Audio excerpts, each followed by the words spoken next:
운명의 그날 밤,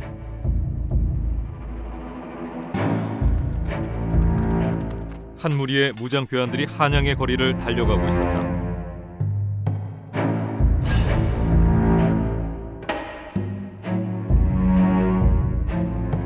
칼을 뽑아든 괴한들의 우두머리는 태조 이성계의 아들 이방원이었다. 그들이 노리는 인물은 정도전.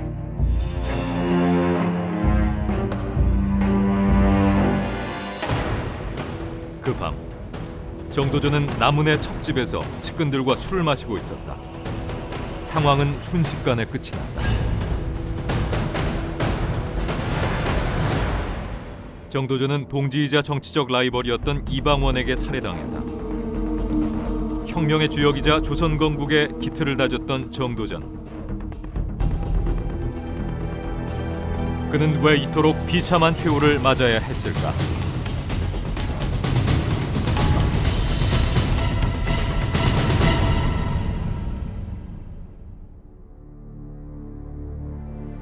고려 500년 역사가 끝나가고 있었다.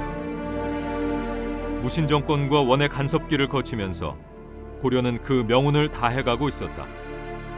그 무렵 한 젊은 관료가 등장했다. 삼봉 정도전. 그는 젊은 동료 지식인들과 함께 새로운 세상을 꿈꾸고 있었다. 그러나 고려의 기득권층들은 그를 그냥 두지 않았다. 원나라 대신 명나라와 손을 잡을 것을 주장한 그에게 돌아온 것은 유배영이었다. 30대 초반의 엘리트 정도전은 날개가 꺾였다. 먼 남쪽 나주로의 유배.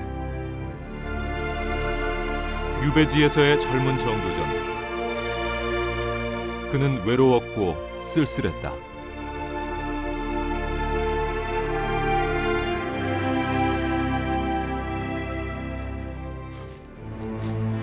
그때 그의 눈에 고려 백성들이 들어왔다. 순박하지만 가난하고 핍박받는 백정의 삶과 피폐해진 민생. 그것은 고려의 현실이자 자신이 극복해야 할 엄중한 현실이었다.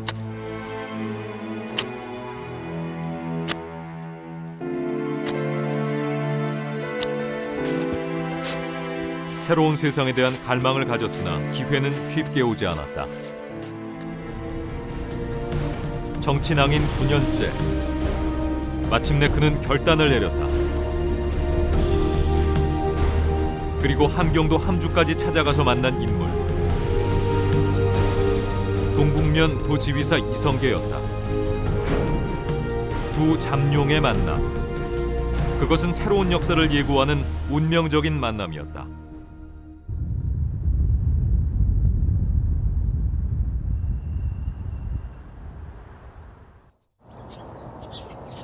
경기도 평택시 은산리.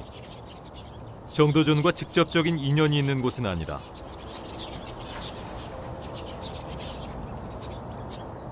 그런데 이곳에는 정도전 사당과 기념관이 들어서 있다. 우리 할아버지가 시에 될 당시에 그 당시에 큰아버님은 왕 이성계께서 데리고 가서 시해를 안 다녔는데 이 손자님이 그 당시 일로 이때는 지금 피라라고 할 수 있겠죠. 운둔이라고 그러죠. 운둔한 자리가 이 지역입니다. 그래서 이 지역이 우리 할아버지의 사당도 지게 되고 우리가 여기서 살게 된 원인이 그래서 그렇게 된 게 아닌가 이렇게 생각합니다.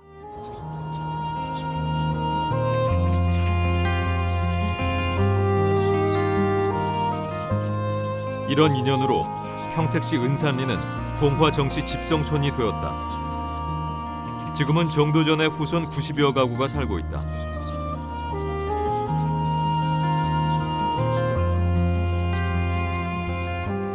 정도전 사당 앞에 마련된 삼봉기념관.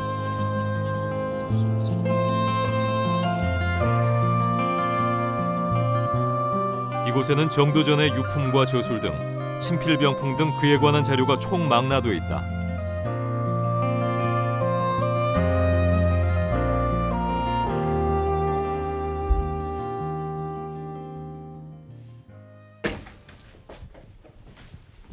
특히 이곳의 장판 가게는 특별한 유물이 보관돼 있다.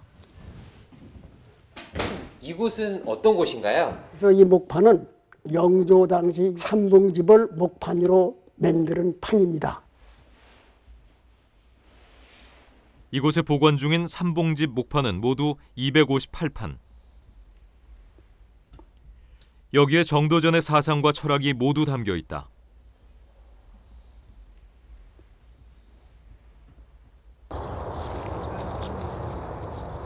삼봉기념관 뒤편에 마련된 정도전 사당인 문헌사.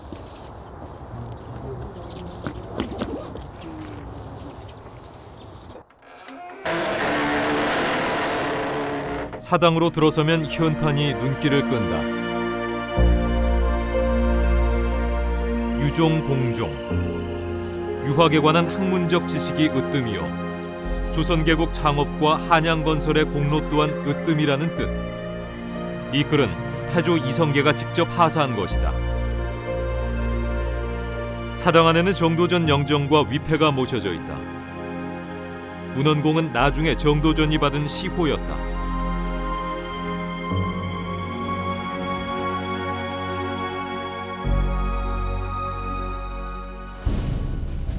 1392년 500여 년 역사를 이어갈 조선이라는 나라가 개국했다.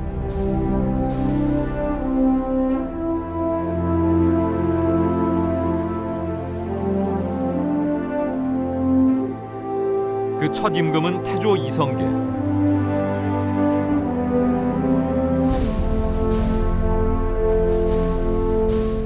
그러나 이 역사적인 조선 개국은 그때로부터 9년 전 먼 함경도 땅에서 비롯되고 있었다. 정친왕인 정도전이 천리박 함주의 이성계를 찾아가 만났던 것이다. 어떻게 이것이 가능했을까? 둘의 만남에는 정몽주의 역할이 있었던 것으로 추정되고 있다. 정몽주는 이미 이성계와 깊은 인연을 맺고 있었다.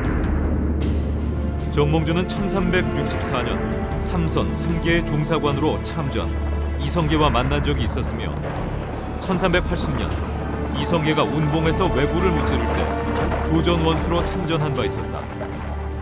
바로 이 정몽주가 정도전과 이성계의 만남을 주선했다는 것이다.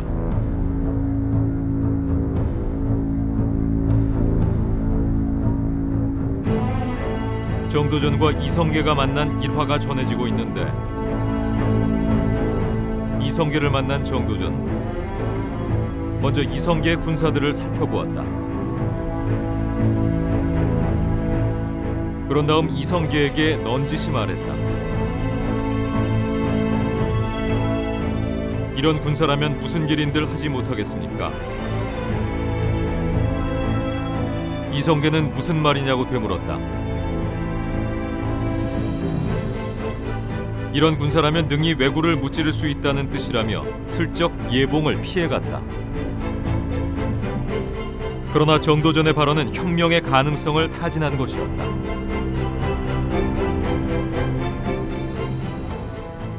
그리고 정도전은 시 한 수를 남기고 돌아왔다. 아득한 세월의 한 그루 소나무, 푸른 산 몇만 겹 속에 자랐구나. 잘 있으시오. 훗날 서로 뵐 수 있으리까. 인간 세상이란 잠깐 사이 묵은 자취인 것을. 함경도 변방에서 서로의 뜻을 확인한 정도전과 이성계. 훗날 뵐 수 있기를 고대했던 정도전의 바람은 몇 년 후에 이루어졌다.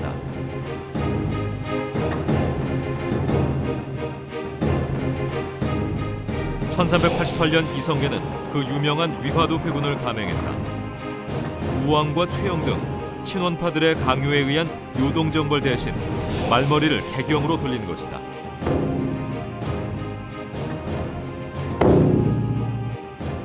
우왕 14년에 이제 위화도 해군 사건이 이게 엄청나게 중요한 사건인데, 그 사건을 사실은 기획한 것은 나는 정도전이라고 봅니다.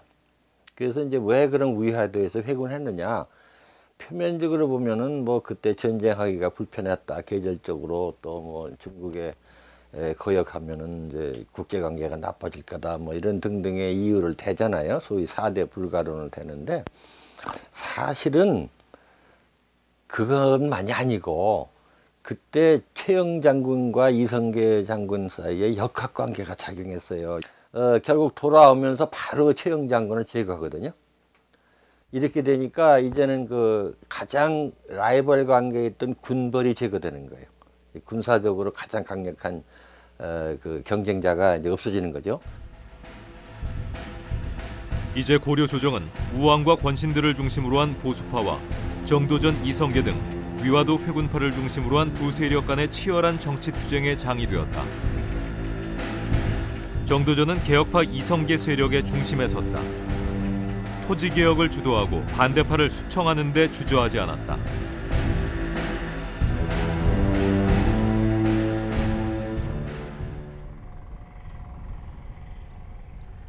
정도전이 맨 먼저 추진했던 개혁 정책은 전제개혁운동, 즉 토지개혁이었다.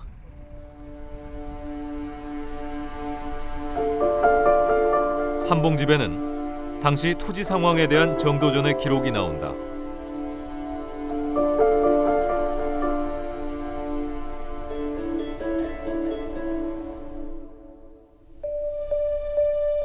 세력가들이 무제한 토지를 점령하여 1인이 경작하는 토지에 지주가 7, 8명이 되는 곳도 있을 정도로 토지 제도의 폐단은 극심했다.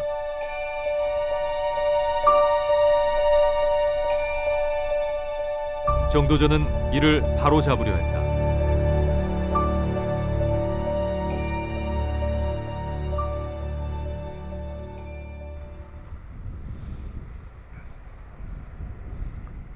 정도전 전제개혁의 핵심은 계민수전, 즉 토지를 모두 국가 소유로 하여 농민들에게 식구수대로 분배하지 않은 것으로 가장 개혁적인 방안이었다.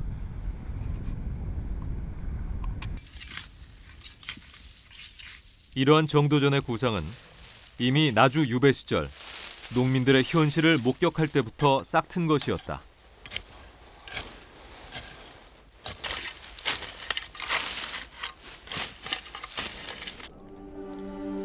그러나 정도전의 전제개혁은 기득권층의 큰 반발에 부딪혔다. 1388년 시작된 전제개혁운동은 3년 뒤 과전법으로 결실을 보았다.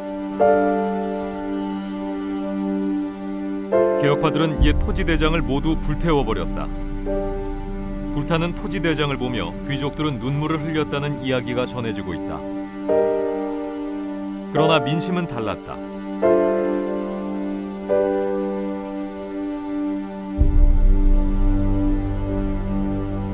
태조실록은 온 나라가 크게 기뻐하였으며 백성들의 마음이 태조에게 더욱 쏠렸다고 적고 있다.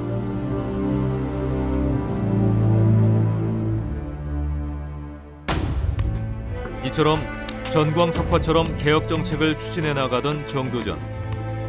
이제 그의 개혁 정책을 반대하면 누구든지 적이 될 수밖에 없었다.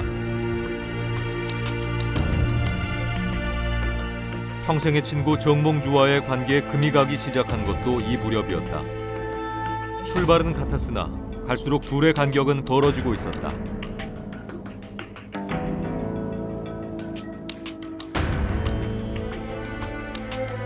정도전은 스승이었던 이색의 탄핵도 주저하지 않았다.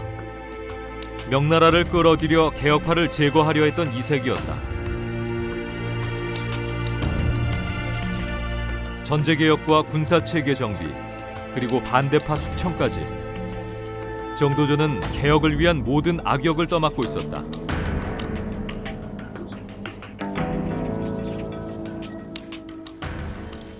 그런 정도전에게 보수파들은 최후의 일격을 가해왔다. 이색과 이연보 등의 탄핵을 주장했던 정도전은 반대파의 역공을 받아 봉화, 그리고 다시 나주로 유배됐다.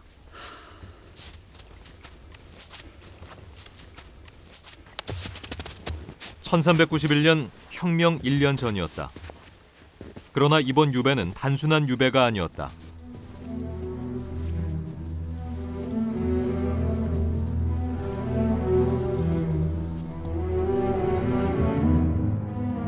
정몽주는 측근 김진양을 시켜 정도전을 처형하라는 상소를 올리도록 했다. 김진양은 정도전이 당상관으로 있으면서 많은 사람을 참소하여 죄를 얻게 했으니 유배지에서 바로 처형해야 한다고 주장했다. 정도전은 예천 감옥으로 압송됐다. 정몽주 일파의 공격은 집요했다. 정도전의 목숨이 경각에 달려 있었다. 개혁파 입장에서는 또 다른 악재가 터졌다. 이성계가 해주에서 사냥을 하다가 낙마, 크게 부상을 당했던 것이다. 이성계는 몸을 움직이기 어려울 정도로 부상을 입었다.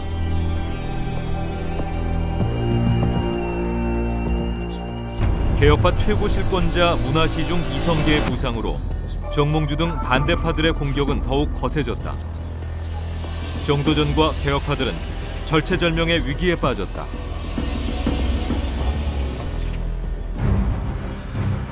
이때 위기를 정면 돌파한 인물이 등장했다. 이성계의 아들 중 가장 출중했던 당시 25세 이방원.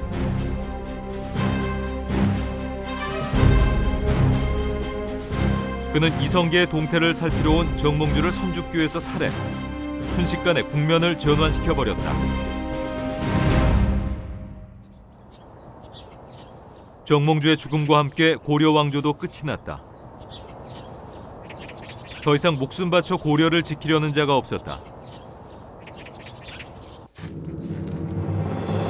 정도전은 죽음 직전 기사회생할 수 있었다.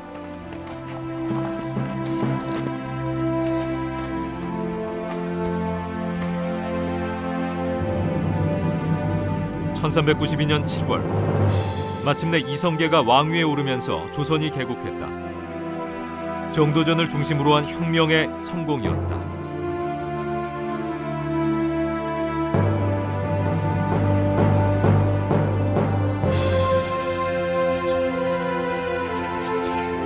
정도전은 새 왕조의 개창에 큰 자부심을 느꼈다. 그리고 의욕에 넘쳤다.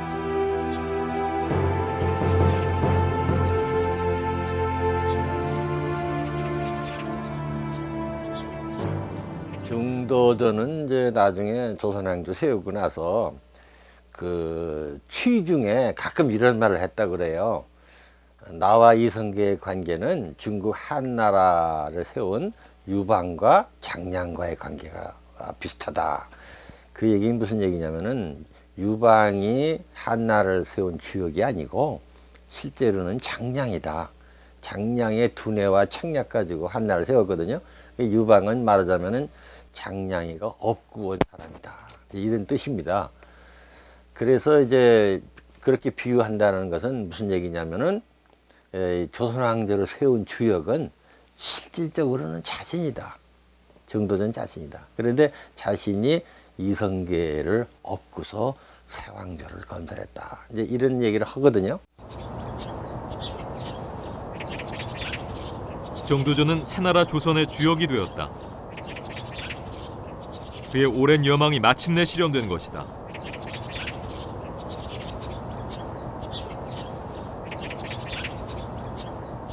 정도전은 조선이 어떤 나라이길 바랐을까? 삼봉집에 실려있는 조선 경국전에서 새나라를 위한 정도전의 원대한 꿈을 확인할 수 있다. 왕조 최초의 헌법으로 일컬어지는 조선 경국전. 먼저 정보위, 국호, 세계교서를 서론으로 한 다음 치전, 부전, 예전, 정전, 헌전, 공전 등 6전으로 나누어 저술했다.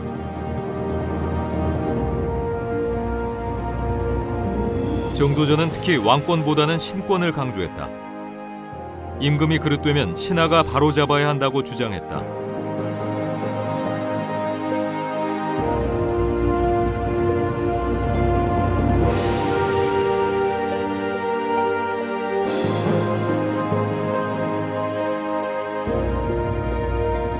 왕권과 신권과의 관계를 설정하는 핵심 대목이었다.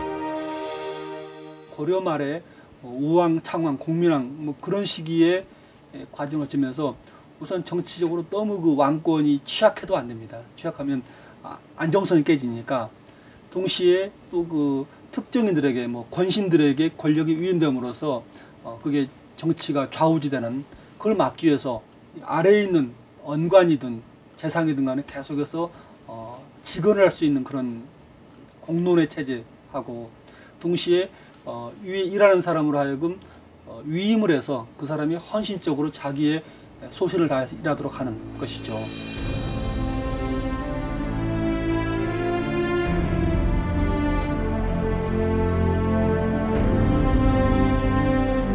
정도전의 또 하나의 핵심 사상이 있었다.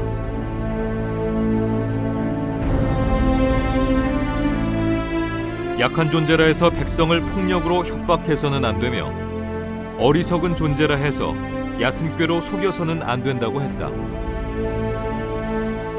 민심을 얻으면 군주에게 복종하지만 민심을 얻지 못하면 백성이 군주를 버린다고 했다.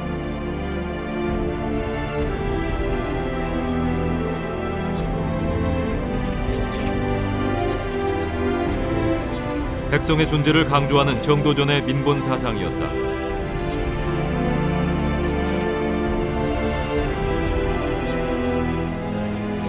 그의 민본 사상은 정치적으로 큰 의미가 있는 것이었다. 이 민본 사상이라는 것은 이제 뿌리를 찾으면은 맹자한테서부터 시작이 됩니다. 맹자가 백성이 가장 귀하고 정부가 이제 그 다음이고 뭐 이런 식으로 얘기했거든요. 그래서 백성이 가장 존귀하다는 말을 했는데 실제로 그 맹자의 민본 사상을 새로운 국가의 경영 철학으로 제도화시킨 사람은 없습니다. 이것을 제도화시키고 실천한 사람이 정도전이에요. 그래서 이 민본 정치 사상을 이제 가다듬고 이것을 통치 철학으로 완전히 틀을 세워놨죠. 정도전이 구상했던 조선 왕조의 기본 정책들 중에는 오늘날에도 의미 있는 것들이 적지 않다.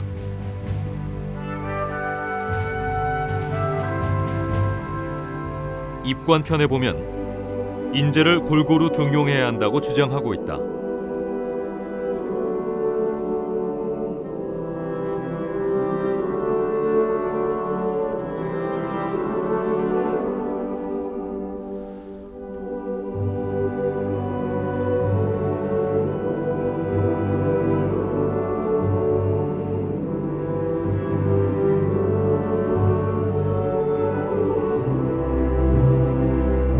교육에 관한 구상도 나온다.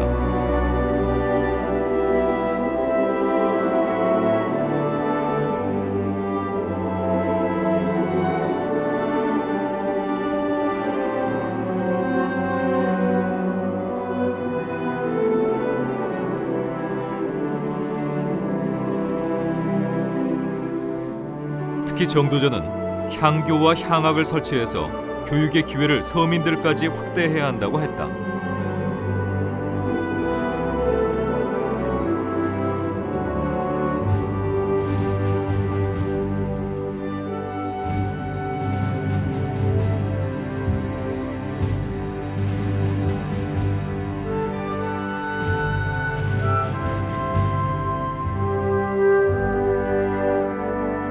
위정자는 공직자의 부정부패와 비리를 특별히 경계해야 한다고도 했다.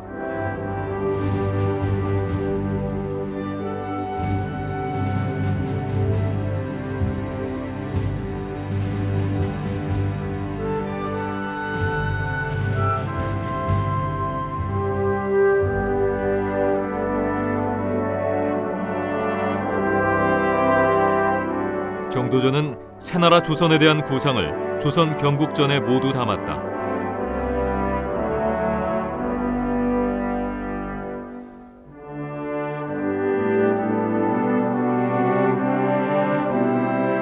태조 이성계도 이 책을 매우 흡족해했다.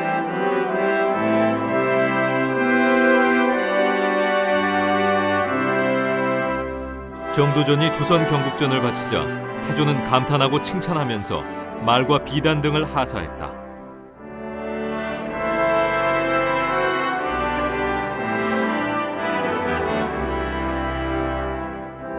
정도전의 조선 경국전에 담긴 정신은 오늘날 우리 헌법 정신과도 어긋나지 않는 것이었다.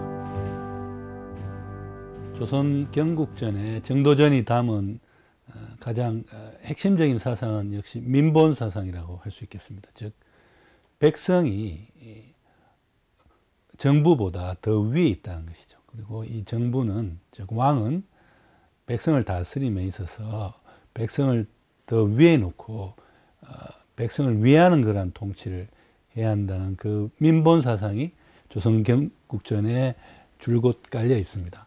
이 민본 사상이 우리의 헌법에서도 하나의 민주주의 사상이라는 우리 헌법의 기본 사상, 기본 원리로 이어져 오고 있는 것이죠. 이처럼 개국 초기 조선의 기틀을 잡아나갔던 정도전에게 또 하나의 과업이 주어졌다. 조선은 한양을 새 도읍지로 삼았다. 정도전은 새 도읍의 도시계획에 착수했다. 궁궐의 위치를 정하고 사대문과 거리를 조성했다.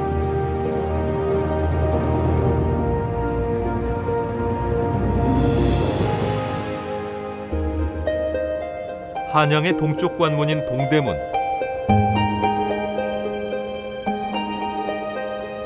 동대문의 정식 명칭은 흥인지문. 흥인지문의 이는 유교의 으뜸 덕목이었다. 남대문은 숭례문. 인의 예지 신의 예에서 따왔다. 오신각의 믿을 신자 역시 유교 덕목이었다.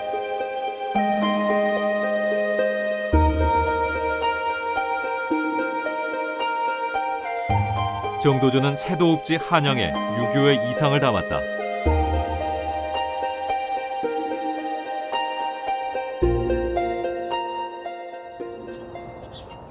백성이 근본이 되는 유교 이상국가, 이것이 정도전의 꿈이었다.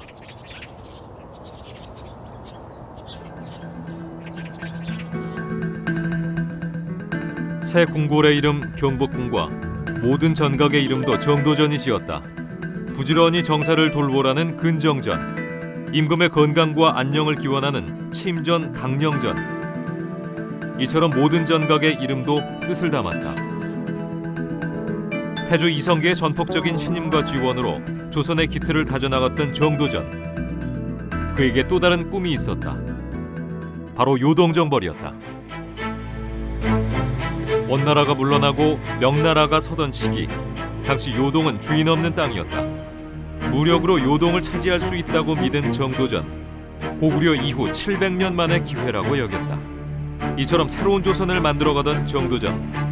그러나 그 앞에는 강력한 정적이 있었다. 나중에 태종이 되는 이방원이었다. 두 사람은 사사건건 충돌했다. 정도전은 사병 혁파를 주장했다. 사병을 자기 세력으로 삼고 있었던 이방원으로서는 결코 용납할 수 없는 정책이었다. 정도전은 사병을 혁파하여 그 세력으로 요동정벌을 추진하려 했다.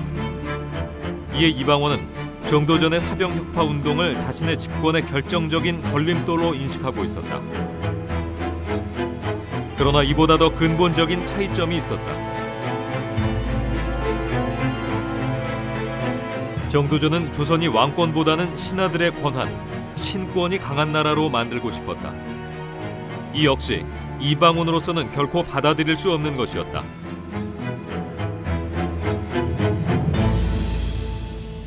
그 핵심은 한마디로 말하면 우리가 재상 중심제라고 말하는 것이죠. 국왕이라는 존재는 계속 그 안정되게 체제를 유지해가는 정통의 계보를 잇고 동시에 뛰어난 재상에게 일을 맡겨서 그 사람이 안정되게 국정을 끌어가도록 하는, 이게 이제 정도전이 생각하는 그 국가 경영의 체제인데, 다만 정도전은 그걸 재상에 무게중심을 두었던 것이고 그것을 이방원 등은 이제 이게 위험하다고 보고 조선왕조는 기본적으로 이 시왕조의 나라인데 신하에게 모든 걸 맡기고 그런 체제는 없다. 정도전의 재상 중심 체제는 고려 말의 상황에 대한 반성에서 나왔다. 고려 말의 공민왕, 우왕, 창왕 등을 보면서 왕권이 취약해서도 안 되고 또 특정 권신들이 권력을 쥐고 정치를 좌지우지해서도 안 되겠다고 본 것이다. 이방원의 입장에서는 그것이 이제 그 납득이 안 되는 거죠. 왜 그러냐면은 이방원은 자신이 굉장히 이제 영리하고 또 말하자면 왕권을 강화시켜도 충분한 능력이 있다고 생각하는데, 정도전의 정치 철학이 그렇게 왕권 중심이 아니라 신권 중심으로 되어 있기 때문에 이걸 그냥 둬가지고는 왕이 굉장히 허수아비가 될 가능성이 있다. 그건 자기의 정치 생명에도 이제 불리하다고 보는 거죠. 갈등의 기폭제는 또 있었다. 세자 책봉 문제였다. 이방원은 자신이나 자신의 형이 세자가 되는 것이 당연하다고 여겼다. 실제로는 후처 강씨의 아들 방석이 세자가 되었고 정도전은 자신의 측근 심효생의 딸을 세자빈으로 앉혔다. 둘의 갈등은 첨예화될 수밖에 없었다. 그 갈등은 봉합될 수 있는 것이 아니었다. 1398년 8월 이방원은 요동정벌을 위한 진법 훈련의 불참한 죄로 태형 50대의 상징적인 벌을 받았다. 왕자이자 개국공신인 이방원의 치욕이었다. 이 무렵 이방원은 이미 쿠데타를 준비하고 있었다. 왕의 나라보다는 재상의 나라를 원하는 정도전, 사병을 혁파하고 군권까지 쥐고 있는 정도전. 이방원으로서는 정도전을 그냥 둘 수 없었다. 당시 이방원은 사병 혁파 정책에도 불구하고 자신의 집에 무기를 감춰두고 있었다. 이방원을 철저하게 제압하지 못한 점, 사병 혁파를 철저하게 끝내지 못한 점, 정도전의 결정적인 패착이었다. 정도전과 이방원, 둘의 갈등은 비극으로 끝이 났다. 운명의 그날 밤, 정도전은 지금의 한국일보사 근처 남운의 첩집에서 술을 마시고 있었다.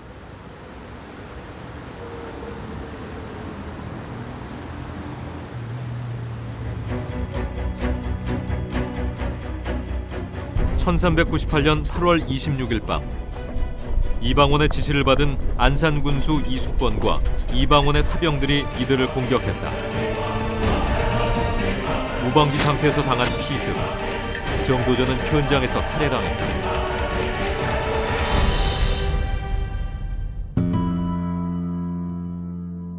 평택 삼봉기념관 인근의 정도전 묘. 정도전은 시신조차 수습되지 못했다. 이 묘소는 후손들이 만든 가묘이다.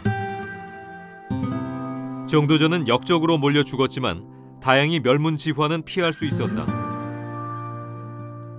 큰아들 진이 살아남아 세종 때 형조 판서를 지냈다.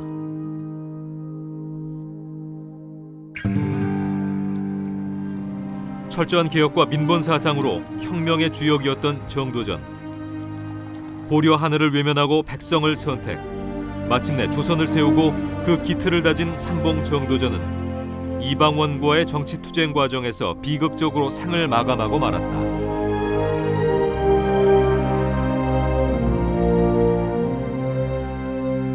그가 던진 화두는 왕의 나라보다는 재상의 나라, 그리하여 백성이 주인이 되는 나라였다.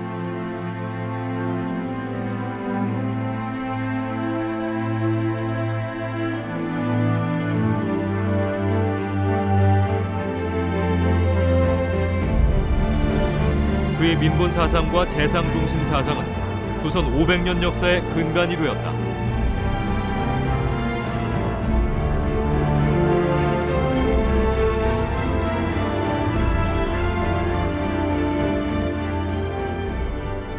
그리고 그가 설계하고 디자인한 서울.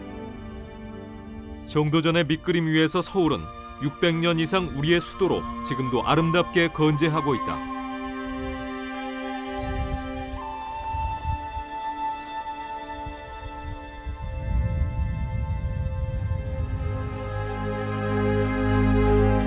역사는 승자의 기록. 조선은 철저하게 정도전을 외면했다. 그에게 간신의 오명이 씌워지기도 했다. 정도전은 이방원에게 살해됐고 권력투쟁의 승자 이방원은 왕이 되었다.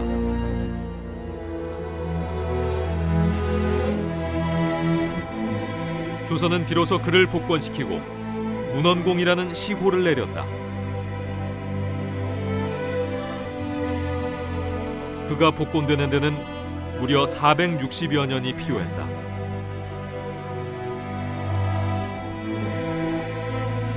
철저한 민본 사상으로 개혁을 주창했던 정도전. 비극적인 퇴후와 이후의 평가로 정도전은 오랫동안 역사의 변두리에 서 있었다. 삼봉 정도전. 그는 비운의 혁명가였을까?